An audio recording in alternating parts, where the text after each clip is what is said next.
Hey guys, welcome back to another Sports Stuff video. Today, we're continuing our 2024 NFL Draft rankings, pre-NFL Combine. Today, we're doing cornerbacks of the 2024 NFL Draft. So if you do enjoy, please leave a like, comment, subscribe, hit notification bell to notify when I post next. Let's get into my cornerback rankings, pre-NFL Combine. So today was the first day of the Combine. I don't think anything actually happened. I don't think anyone threw or anything. I think today was just like an introduction, like, hey, to this is the Combine. But, yeah, I'm really excited. Let's get into the rankings. So, honorable mentions, or aka guys that I just like that I don't think are the top 3 corners.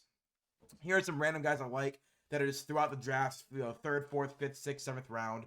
Jarius Monroe from Tulane. I think he cleaned up a lot of his busted coverages in man and zone coverage. He had 3 interceptions this last season. I think he had 4 touchdowns allowed in 2022. Only allowed 1 touchdown, had 3 interceptions. He's an aggressive corner that I feel like improved on when to be aggressive. I see him as a 5th round pick, but I think he can definitely have a role in the NFL. Dante Kent, I believe, from Central Michigan. He's a good run defender from the slot. I think a lot of NFL teams would really want that on their team. I just don't think slot defenders, especially more even more more hyper fixed. A good run defending guy from the slot is not gonna be very valuable. I can see him as a UDFA who actually makes an NFL roster, but I think day one he's a good run defending guy from the slot. 6th round pick is where I think he's gonna be going. Josh Wallace from Michigan. He had true dominance this year, all around, whether it was run defending, man coverage, zone coverage, forcing completions. I see Josh Wallace as a guy that if we do a redraft in a couple of years, he could be a guy who actually goes from the 4th round to the 2nd round. I don't see it might be a future 2nd round redraft guy. I don't see him as a first round talent in the NFL, but he definitely be a guy who comes in, plays 3 or 4 years with the NFL team, gets a second contract from another NFL team, and is in the NFL for a while. He has everything you need in a cornerback. It's just that I just don't think he is at the caliber. Like he's good at everything, but he's not great or elite at everything. So he's gonna be in the NFL, but I just don't see him as a long-term starter. Then DJ James, he's an aggressive corner that got beat a lot this year. But the thing is, I like aggressive corners. If you get beat, but your confidence doesn't waver, that's what you need. If your confidence doesn't waver and you consistently say, no, I'm him. Like, I'm going to stop this play. I want that because I can train you to be better at certain things if you have that confidence and it doesn't waver. But he's an aggressive corner, got beat a lot this year, but he did have 15 forcing. He had 15 forced incompletions and 13 coverage stops and run defending and in coverage, which was 11th and 28th in college football at the corner position. So he's a great corner. It's just that I feel that he needs to get better at choosing when to be aggressive and when to get those picks, when to get those forcing completions, when to stop those guys. Sometimes it's okay to let the guy get the ball, just immediately tackle him, take him to the ground, right? Instead of going for the ball, missing, and then the guy goes for a touchdown. But Chris Evans-Drain from Missouri was a guy last year I was really high on, but went back to college, had a better year, had a bounce back year. In 2021, he had a good year. Last year had a down year, bounced back again in 2023. He's very aggressive at the point of catch. Again, another guy that can be a future second round redraft guy. I don't see him as a 1st round talent. I could see him moving inside the slot corner and being really good, but as an outside corner, that's what I'm basing it on. I think Chris Evans-Drain definitely has a long NFL career ahead of him if everything goes his way. I'm as a 4th round grade. Again, if he goes to the right system, I can see him developing. But if he just goes in and stays how he is, I see a 4th round talent. Again, if he develops, he has the upside to be a 2nd round guy. Next, the last 2 guys I'm gonna be talking about is Jarrian Jones. From what college is he from? I can't remember what Jarrian Jones, what college he's from. But he's improved every year. That's what I like to see in corners, and this corners, linebackers, offensive linemen. If you are not like the best talent the final year before going pro, but you've improved every year, I love that. He's a great man corner. He had 4 interceptions, no touchdowns the last 2 years. His first, from Florida State University. Yeah, he's from FSU. That's where he's from. His first year, not a great year, but he played consistently 400 to 500 snaps a year. So we saw him. It wasn't like he had 10 snaps his first year and he got beat. No, he had 400 to 500 snaps the last 3 years, and every year you saw the growth in him from getting beat year 1, being solid year 2, being elite year 3. I think Jarrian Jones has another guy that has a long man coverage, press man, corner career ahead of him. I see a lot of Jackrabbit out of him. If you guys know who that is, and some of them youngins, do you know who the Jackrabbit is at corner? Come on, like I'm not gonna say his name. Just the Jackrabbit. I see a guy who's really good at press man, who's gonna jump the ball a lot. I like him. I think Jarrian Jones can definitely be a first rounder, but I think a second round grade is more fair. I don't think he's better than any guy ahead of him. That's the issue. Then Ennis Rakeshaw, another guy I think could be potentially a first round guy. He's improved every year. Same thing as Jarrian Jones. Year 1, 2, and 3 had similar. The last 3 years he had similar snaps, but it's improved every year as he went. He became a true 3-down corner. He's a good run defender, good coverage guy. He's just on the cusp of the first round and just on the cusp of having his own like individual pages you guys are about to see. Because there's so many corners I like that most of them are first rounders. I had to leave someone off. I think Ennis Rakeshaw's gonna get left off. I think he's a second round pick. But random guys that I like continued. Kamari Lassiter. He's one of my favorite depth corners. I think he can predict routes better than most guys in this class. He's a really good man corner. Was a true lockdown for the last 3 years from Georgia. Like, I don't think there's a lot of flaws in his game. He's a great tackler. He's great at tracking the ball. But I think just because of how good the other guys are, he's going to slip a little bit. And that's why I think his comp is Trent McDuffie.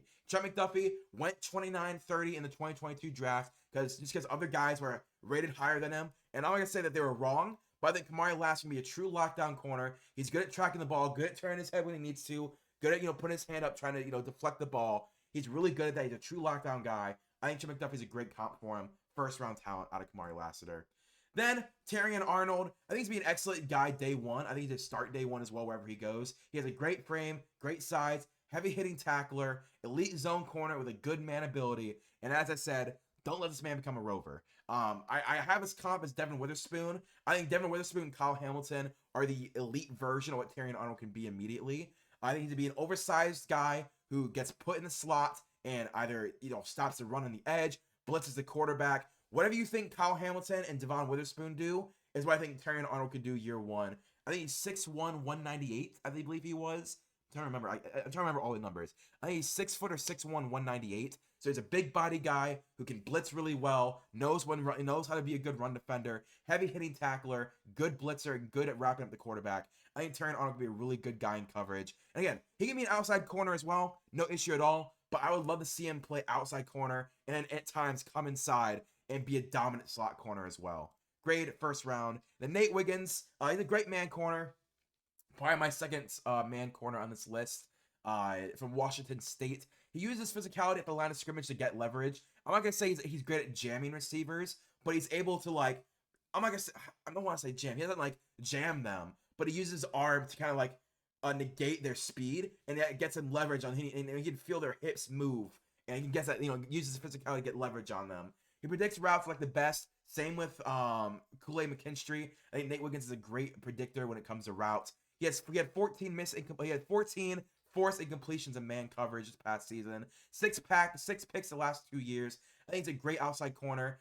He's a great press man corner as well. My comp is Joey Porter Jr. coming out of college. I would not be surprised if Nate Wiggins ends up being one of the better corners from this class, long term. But I think right off the bat, I think there is some areas, especially when it comes to run defending, where he's not the best guy. But again, when you're number one true outside corner, you want to let go of some run defense if they're a great man corner. There is parts of that. My grade is a first round grade on him. But my cornerback number 3 is gonna be Kool-Aid McKinstry. I think he's the best press man corner in the NFL draft by far. He dominates on the outside. He jams receivers, anyone in front of him. I don't care who you are. Jamar Chase, Justin Jefferson, Kool-Aid McKinstry, I think has the best chance of jamming you at the offensive line, at the line of scrimmage, and stopping you than any other corner in this class. He allowed only 1 touchdown a year, every year of his career. He's not a big pick machine. He's more of a forcing completion, making guys basically, when you say lockdown, right? Lockdown is you don't get the ball thrown to you. Kool-Aid McKinstry is a guy who locks you down. He's not going to get 18 picks a year, but he's going to get 1 interception a year, 1 touchdown allowed a year. But then every other snap of the game, you're going to get absolutely demolished by Kool-Aid McKinstry. He doesn't let the big play happen, which is exactly what you want from your number 1 press man corner. Because when you're a man corner and you're the number 1 option, you're going up against the best wide receivers in the league who are great at making big plays happen. He negates that ability. He could end up being the best in this class when all is said and done. But for me, day one, he's the best press man corner. And to me, I think his comp is Martin Emerson. And because Martin Emerson's 6'2", Kool-Aid is 6'2", Martin Emerson is 201 pound. Kool-Aid McKinstry, I think, is 204. So they're about the same corner, have a lot of the same abilities. We see Martin Emerson be a dominant press corner. I think Khalil McKinstry's even better than him when it comes to more technical stuff. He's better at predicting routes, better at putting his hand in the breadbasket and forcing that incompletion. I think Khalil McKinstry is one of the best corners.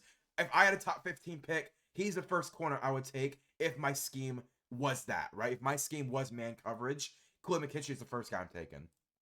Cornerback number 2, I'm taking Quinyon Mitchell. I think Quinyon Mitchell is the biggest riser pre-combine, pre-NFL draft process. He dominated at the Senior Bowl. I don't think anyone else when it comes to secondary. By the way, this is not Quinyon Mitchell. He's from Toledo. I reuse a lot of the same slides. That is not Brian Branch. That is Cam Kinchens. My fault. That Quinyon Mitchell. Does that mean my number 1 guy is not right? We'll see. But he had 17 forcing completions, which was 3rd in the college football rankings this last season. He's a great zone corner. What I like to say is that he's a pest in run defending, kind of like a yap dog at your ankle, constantly biting your ankle, yapping at you. Quinyon Mitchell will not let guys get past him. If he has you wrapped up, he's making you fall. He's not letting go when it comes to coverage. He's constantly on you, trying to like feel where you're gonna go. Like, he is a guy who just does not let up. It will always be on your hip. I think that makes a lot of sense, like a yap dog. He's constantly, yapping at you, constantly biting your ankles. I think Quinyon Mitchell can be the exact same thing. He's just shut anyone down in zone coverage year 1. I think he does have the upside to be cornerback number 1, but right now, I don't see it. He had 6 interceptions the last 2 years. My comp is Marcus Peters. He's going to be a guy who's a ball-hawking corner, great in zone coverage, can play some man as well. Like, he is definitely a good man corner, but I think zone corner is where he thrives. My comp is Marcus Peters. My grade, a top 15 grade. My cornerback number 1 is going to obviously be Cooper DeJean then. I think Cooper DeJean has elite size at 6'1", 210. Again, I think Khalil McKinstry, when it comes to man coverage, is the best man coverage corner. But I think Cooper DeJean's elite ability at zone outweighs his elite ability at man coverage. He has returner versatility as well. He was a great returner at I can't think of the name. At Iowa. Thank you, at Iowa. He's great in zone coverage. Fine.